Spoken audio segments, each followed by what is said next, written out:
All right, guys, today is the 16th of December, 2025. Crazy Global Market Talk with KEL. Crazy anytime, anywhere. All right, today is a very important day. Today is the non-farm payroll day. Yes, because of the shutdown of the US government for 43 days, the longest ever. And because of that, this basically now, the non-farm payroll numbers will come out tonight. Okay, I'll talk about that shortly. But before that, disclaimer apply as usual. Now, so for non-farm payroll day, usually the market will go sideways. Yeah. So if the market is slow today, try not to trade. If market is slow today, you can trade small. Remember that. Yeah. All right. So let's go to some fundamental first for today.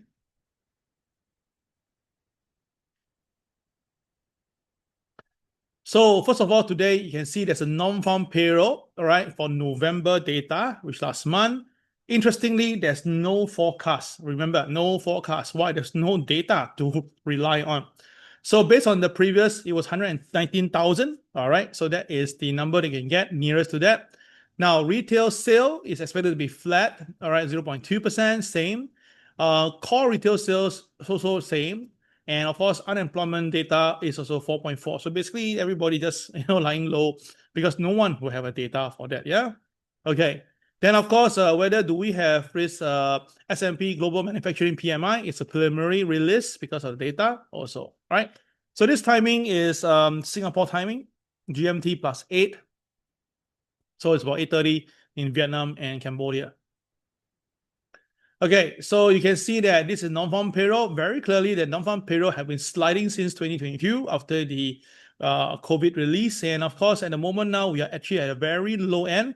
And there's periodically those negative and positive numbers. So we kind of feel that somehow the numbers are being massaged. Yeah, you can see the numbers are not really like normal, either sliding down or sideways, but you have sort of periodic, sporadic up down in the market.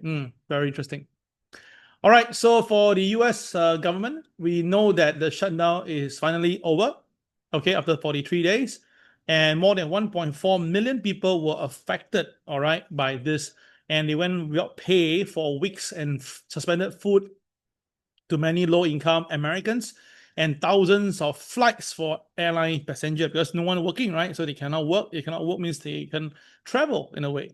So this is really crazy. And of course, this shutdown, it was due to a new funding bill whereby 222 people voted for it while 209 voted against it. Interestingly, 6 Democrats joined the Republican to vote the yes. That's why the vote swing. Because, I mean, think about this. If the Democrats and Republicans stick to their own numbers, then there will be no go, that will not go through, right? So that's the reason why someone have to take the different position. Okay, and as usual, Donald Trump says that, okay, it's a great day, blah, blah, blah. But do note, the full is a shutdown that is unlocked right now, but then it will take days, if not weeks, to fully reopen some of the government and some of the vital programs, yeah? So it's not immediately the market goes into action. Okay, so the other thing to talk about is the stock market. Let's bring it in. Now, last night, S&P 500 closes slightly lower as AI plays weight on the market. In short, basically, the AI stock was being taking profit yesterday. Traders are just taking out profit because they made quite a bit of money. And of course, there's some very concerning factor is Oracle. Now, Oracle, this CDS against it itself, which is the insurance against it, is really trading at a very high level. Seemingly, traders believe that Oracle will get into some serious cash trouble. So that is whereby Larry Ellison, although he's a very rich man, one of the top 5, if not the top 5 billionaire, yet his company is actually at a very brim of a bit of cash flow issue. Yeah, very interesting.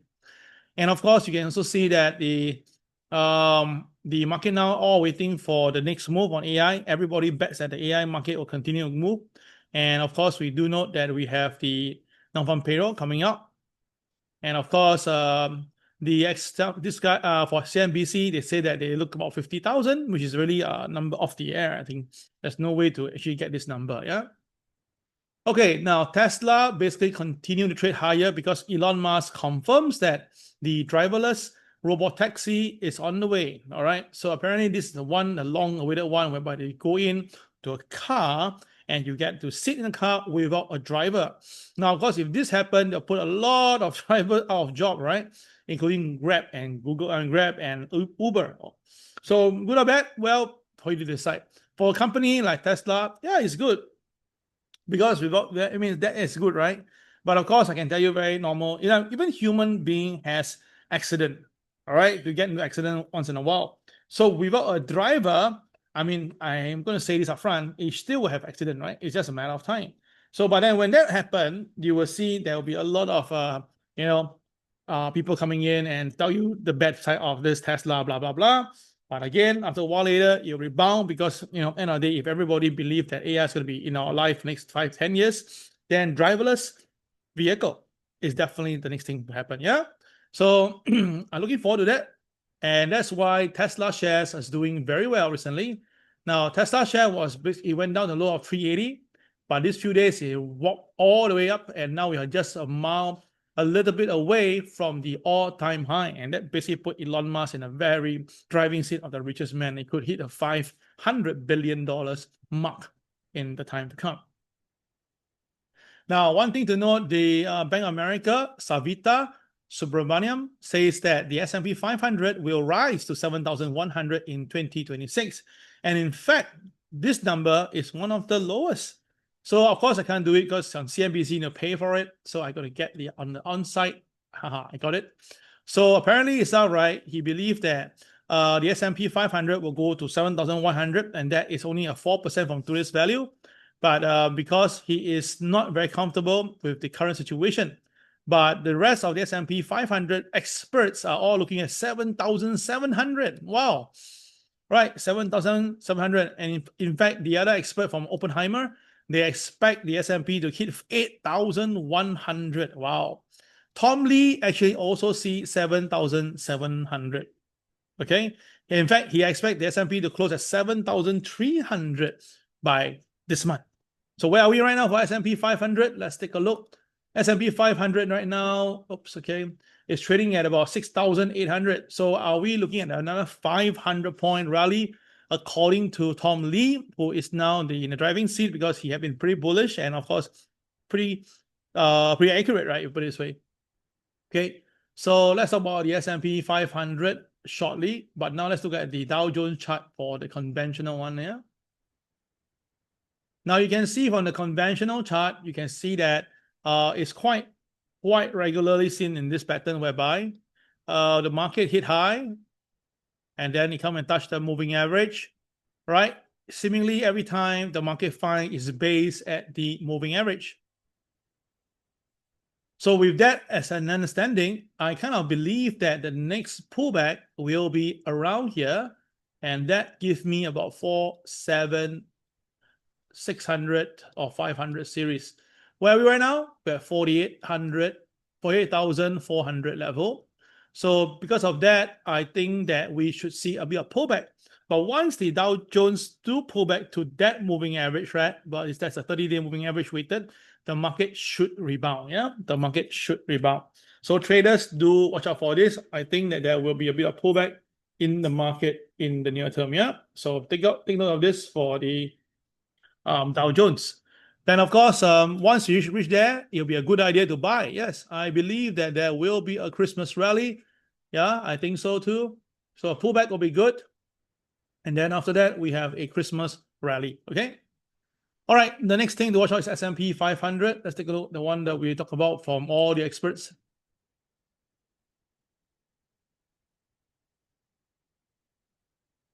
Oh yeah. I'm moving.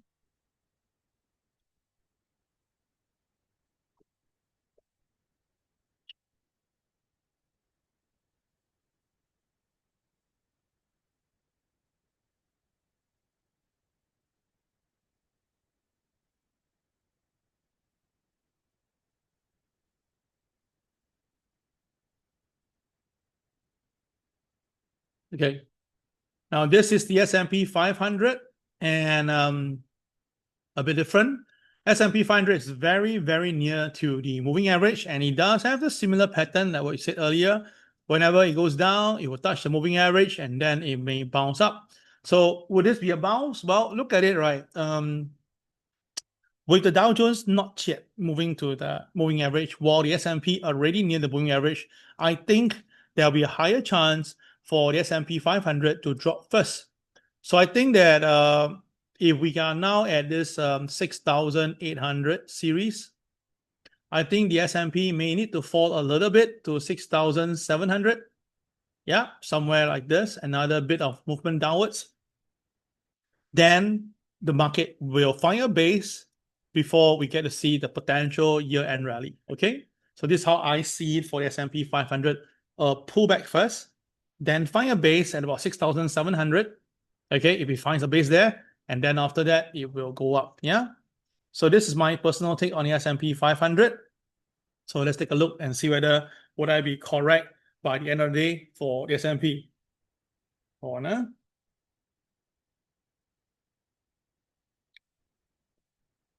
just give me a short moment. I have a sudden missed call here.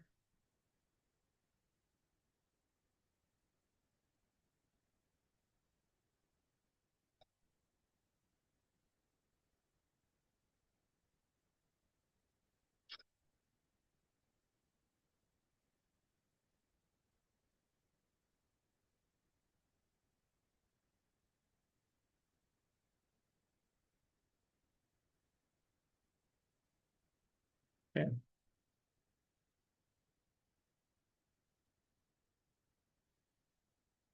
All right, now the one that I'm very concerned is the NASDAQ. Now look at NASDAQ. This is a NASDAQ since 2024, whereby you have a very powerful run in the NASDAQ. And then we have a very double top here. And the market broke below the moving average and it broke the trend line and the NASDAQ just collapsed all the way down, right? That was what happened during the early part of the 2025 during the March to May period. Okay, so the time itself, the NASDAQ actually fell from 22,000 all the way down to almost 16,000 plus. Okay, that was a real drop. Yeah, very crazy drop there. Okay, so now everybody, let's look again on the major trend. Again, we have a very major trend on the NASDAQ. And I don't think it will break, at least in the near term. I don't think so. All right, so let's just watch this carefully. If we look at the chart right now, for the NASDAQ, it has already broken the moving average, which is a bit different from the Dow Jones and S&P. So I believe that based on what I can foresee on the Dow, which should come down, the NASDAQ should be forced down too. So I believe that there will be very strong support at 24,500. Okay, where are we right now? We are at 24,067. So which means that there should be another 500 points drop on the NASDAQ. Now, once we go there, I think it'll be a good time to buy over there. Okay, now why would it go? Because you can see that doing a very simple projection tile, if the NASDAQ is to fall to 24,500, the Williams indicator will also reach the bottom. And we do see that the NASDAQ has a very interesting reaction with the Williams indicator. So I cannot deny that if the trend is still uptrend, then this will work beautifully. So traders, if you want to buy some NASDAQ, then look out for 24,500 series, somewhere around there. Then you look to buy. I think that will give you a very good idea for Christmas this year itself. All right, if all clear, press number 1 right now, yeah? Meaning that you understand, you know what to do, and stuff like that.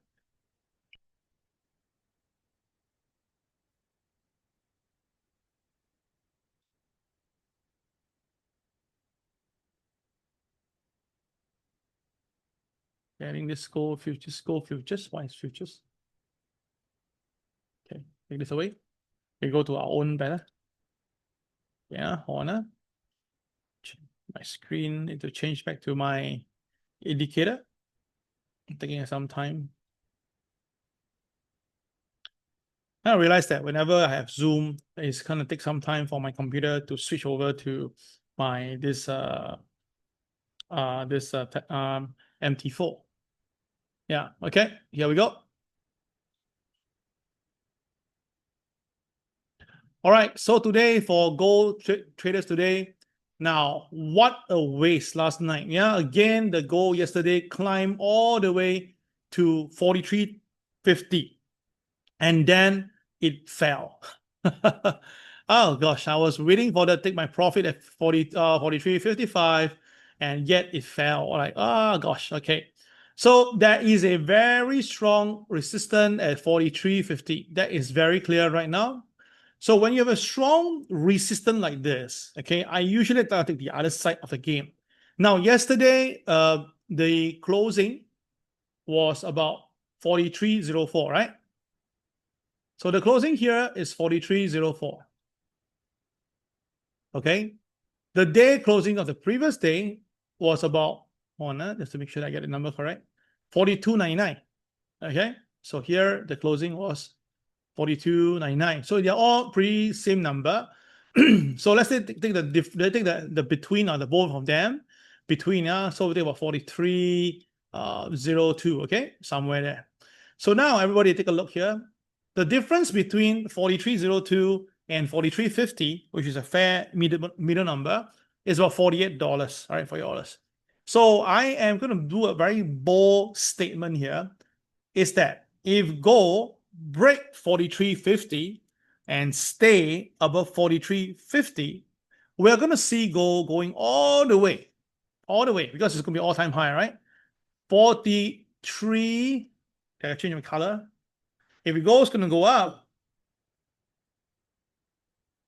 gold should be able to see 40. Okay, this not color, not nice. Sorry, a bit to the colors. 43.98. Yes, correct. Okay, so basically means that I am putting myself on a chopping board to tell you that if gold can stay above 43.50, a psychological figure, because every $50 is a psychological level for gold. If gold can stabilize at 43.50, okay, gold can go all the way to 43.98. But on a flip note, okay, if gold touches 43.55 again and pull back, then gold will go into a very big sell-off. So take note of that, yeah? I repeat myself, 43.55 will be a very strong resistance for gold. If you can close above it and stay above it on the closing price, then 43.98 will be the target for gold. But on the same note, that if gold hit 43.55 and really cannot stay up, then the selling will be very bad.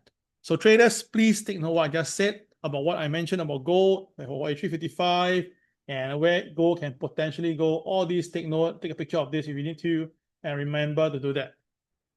Now, the other thing that everybody asks is that how come KEL, why is that 1, 2, 3, 4, 5 doji already? Now, normally we do not see there's so many doji, right? I mean, give you an example. Like last month, we have 1 doji here. All right. 2 doji, 3 doji, 4 doji, and 5. Usually, there's only about 3 to 5 doji in a month. 3 to 5 doji in a month. And now we not even, we just crossed to the start of the middle of the month, we already see 5 doji. All right, so which means that mathematically, okay, there should be a very big movement today. There will be a big movement today. It's either all the way up to the sky or all the way down to the ground, because this is a best equation whereby you have a doji today, which is very clear. And a doji means a doji directional day, means today it could be a directional day. Number 2, we have 5 dojis already in the market. And that means usually the next 15 days or 14 days, the market will be, taking a position. Now, of course, a lot of people say that because of the double doji here, all right, they feel that the gold will go down. But the question is this: if the gold is to go down, what's the reason for that? There must be a reason for gold to go down. And based on what we're going to have, it's going to have a rate cut. It's kind of difficult to expect to have a, to think that gold will go down. All right, and you're going to have a Christmas rally. That means that the Federal Reserve had to pump a lot of money. So the only thing I can think of that gold will go down is that because the stock market comes down, there's some panic in the market, some margin calls and blah, blah, blah. And that's why gold will come down. But if you ask me, fundamentally, there's no other reason to go down. Okay. All right. So that is gold. And of course, I know you want to talk about silver. I'm going to bring silver in the picture today. I know that silver caught some of your eye, some of you guys. We talked about silver a long time ago, and I said that silver is a buy when it was at $20, and I really kicked myself for not buying silver back then a lot more. Yeah. Okay, so silver now, as you can see, is at $63.70. And silver today got no pivot. Yeah. Today silver got no pivot. Yeah. For those in Cambodia, take note of this. Right. Today there's no pivot for silver, which means that the market will take the OP in the strife of it. So if the market stays above OP, it'll be an upside all the way. If market stays below OP, then there'll be some selling. Silver, I got no projection for you. I told you before, if gold can go up to 5,200 series, then of course silver should be about $75. Yeah, that's what I said yesterday. Okay, last one is the US market on the Dow Jones. Okay, having some slowdown. Okay. Okay, now the Dow Jones this morning, there is some selling this morning. Not too sure what happened. Probably it's a Asia market. Okay, the market for today, the Dow Jones is at 48,443. The MLP is 48,558, and the market missed the MLP just by a little bit and then came off. Right, the question is this: can we sell Dow Jones? Of course, below OP can sell Dow Jones, but do note the KSI is green, KCX is black. So the market will be buying from the bottom. So KTR -1, -2, -3. Watch out for those turning points. Now, one thing to note, there is a pivot 2 at 48,191. I think today the Dow will touch there, yeah? Because the KCB is not too far away. The KCB is at 48,118 level. So I think today the Dow Jones should be able to touch this number, 48,000. Okay, 48,118. I think the Dow should be able to touch this figure versus today's price right now. We're about 200 points away. That's really nothing much. So there will be a pullback. And also today it's a doji directional day again. All right, interesting. So we have that. Now it's a 4 diamond over here. So you put a line across it, you can see that there's a support. And that's why on this day, even though the Dow pulled back initially, after that he rocketed all the way to the sky, right? Because of the diamond line that's available there. Okay.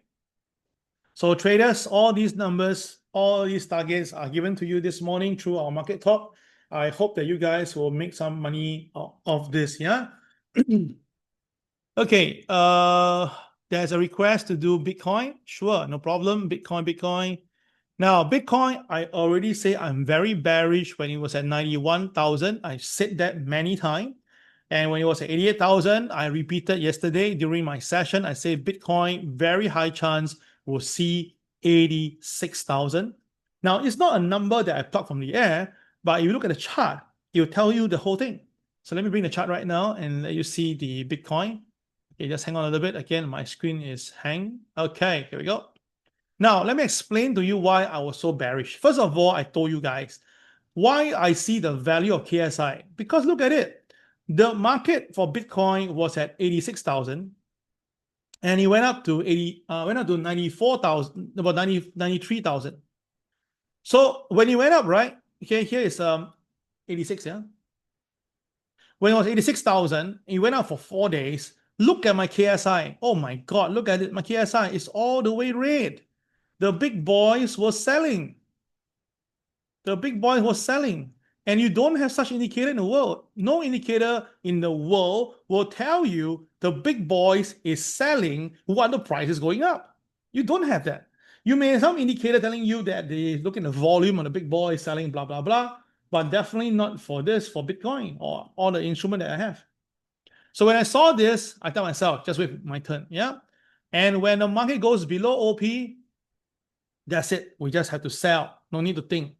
The question you ask, okay, if that's the case, if the boys make me buy here, for the retailer, they buy here, where would they put their stop loss? Naturally, they'll put here, right? This is why the market sell off yesterday, because the retailer, all of them put their stop loss at this point. Now, usually if the market is bullish, after it trigger a stop loss, normally it will rebound, right? Because that is how the objective is. Trick the traders to go in, then they sell down the stop loss and then rebound. But this time around, they didn't. They continue to sell. So I know that the next figure they'll go is for the KCB, which is the yellow candle here. And that's where the the Bitcoin really came down to 86,000 because that's how the number is. But again, after that, it still stayed down. Oh my God. So which means that the market is probably going for this. All right, there's no more KCB available. So the nearest stop loss point where people will put a stop loss, where the boys will likely go, will be somewhere around here. And hold on a minute, I'm trying to get my number in. My screen is a bit stuck here again, as usual. Oh gosh, okay. That's it for a while. So based on the number, it's about 84,000, yeah? I mean, okay, the number is here, 83,800. Okay, so everyone take note. 83,800. So which means that if there's going to be any more selling in the Bitcoin can travel down to 83,800. Where are we right now? 86,000. Now, would that cause some stress to the Bitcoin players? Of course it is. But again, guys, you've seen before, when Bitcoin was crashing down, our KSI turns green 3 days before the bottom. And after that, Bitcoin rocketed. So again and again, if you know how to use my KSI properly, you will know how to make money from the market. Okay? So it's pretty simple, guys. Try it on your own, backtest, and you will see the result, yeah? So Bitcoin traders, do take note. I'm expecting the Bitcoin to travel down below to 83,800 if the selling continue today. Okay? So with that, we come to the end of today's session. I hope you enjoy it. Tomorrow, we may not have a session because I have something on in the morning. So guys, thank you very much. See you then in your different group. Bye-bye.